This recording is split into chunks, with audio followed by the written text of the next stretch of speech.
Time for us to check in with Dr. Joe Schwarz. You know him. He's host of the Dr. Joe Show Sundays at 3 here on CJAD 800 and director of the McGill Office for Science and Society. Joe, I sent you a story today that asked the question, of all the snacks, which are the healthiest ones? I said you want to talk about it. You said, let's talk about how snacks are addictive. So let's start with that. Can they be, or just are they plain because they're designed that way?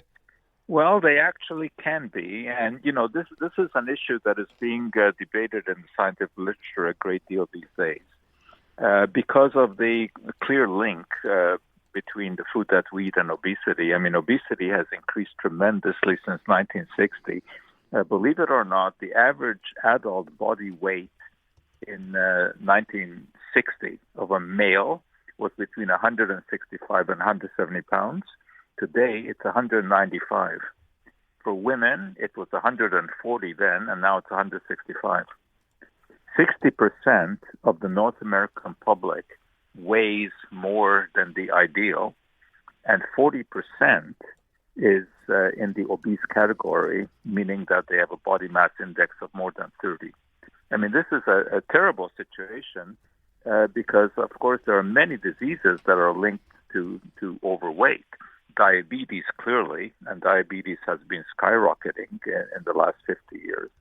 Heart disease, cancer, all of these are obesity-related. So, of course, there's a great deal of interest in what we eat and whether or not the foods that are so high in sugar and salt and fat, are they physically addictive? You know, are they sort of like nicotine in tobacco? And it turns out that there actually is something to that argument, because there's a chemical in our nervous system called dopamine. And people have heard of dopamine in many, many ways. It is the substance that gives us pleasure. When you do anything that's pleasurable, whether it's exercise, whether it's having sex, whether it's eating some food that you really like, the body perceives this as a pleasurable thing, but that perception is transmitted through the action of dopamine in the body.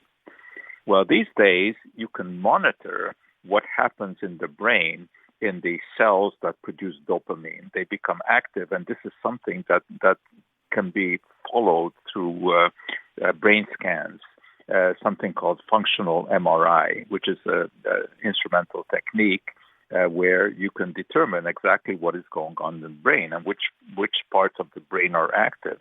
Well, it turns out that when you're eating these snacks that are high in sugar, high in fat, and high in salt, the part of the brain that becomes active is the part that releases dopamine. And if you take these foods away from people, they feel that they're not getting enough pleasure out of their life, and they want to get that pleasure. And that's really at the heart of addiction.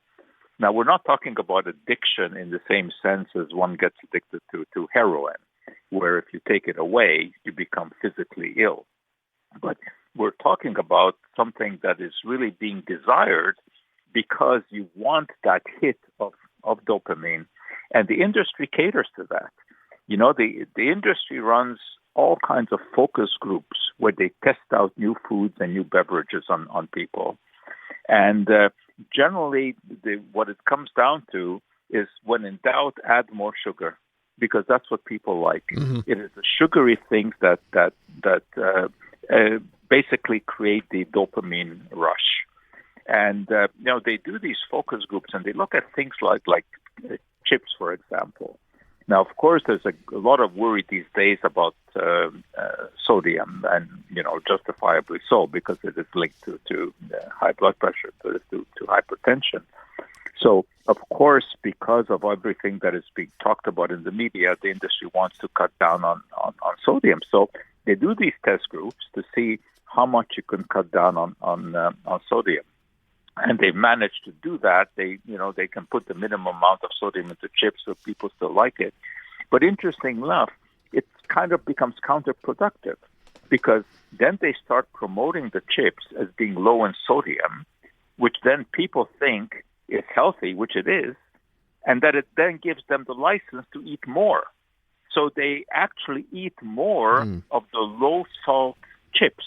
than they were eating of the salty chips. Isn't that interesting? And of course, the bottom line there is that then they're getting the fat that the chips are fried in. And that is, just as bad for us as I read something about what they do in the industry, and it's something called mouthfeel, right? Yes. Where it's designed to make you want to just keep eating. Absolutely. And texture matters. Believe it or not, they have these machines that actually test how a potato chip cracks, whether it cracks quickly or takes a longer time. And then they try this in people. And it turns out that people like when the potato chip has a snap to it, when it cracks easily, not when it kind of bends in your mouth. And so all of this is designed to make you want to eat more. They're interesting enough, there's just a great deal of science that goes into it. Unfortunately, it isn't really dedicated to making it healthier. It's dedicated to selling more chips. Yeah, of course. And I mean, let's face it. I mean, we're not naive. We know that the food business is all about selling food, right? As every business is. I mean, that's what they want to do. But now they're being squeezed somewhat because of of all the attention that is being paid to how we're eating too many highly processed foods, etc. So they're trying to do some stuff, but like cutting down on the salt. But as I said, then you pay for it in other areas. You have the less salty chips, but then you think it gives you the license to eat more of them. I'm just going to eat pita chips. I think you said that was okay, right? Which ones? Pita chips, Stacy's pita. Chips. Yeah, pita chips are better because they're generally baked. They're not fried. Right. So I'm good with those. That's another thing that they play around with is wording. You'll notice that these days, instead of saying that the potato chips are fried, they say they are toasted, because that word doesn't sound as bad. Yeah, it doesn't. That's sound amazing. as bad. All right. And I mean, they've tried with things like Lunchables. These Lunchables. Sure. Yeah. Okay. Well, they've tried putting carrots in there, like fresh carrots for the kids to have with their lunch, but it doesn't sell. It doesn't sell. So they're all about selling things. So if the kids are not going to eat that, sure, of course, then of course they're not going to put the carrots in there. So go back to what worked. Yeah. Yeah. It comes down to education of teaching kids right from early on what is a healthy diet and what is not a healthy diet. And education is where it's at. Yeah. Joe, we got to leave it at that. I thank you so much. I appreciate it. Thanks, Aaron.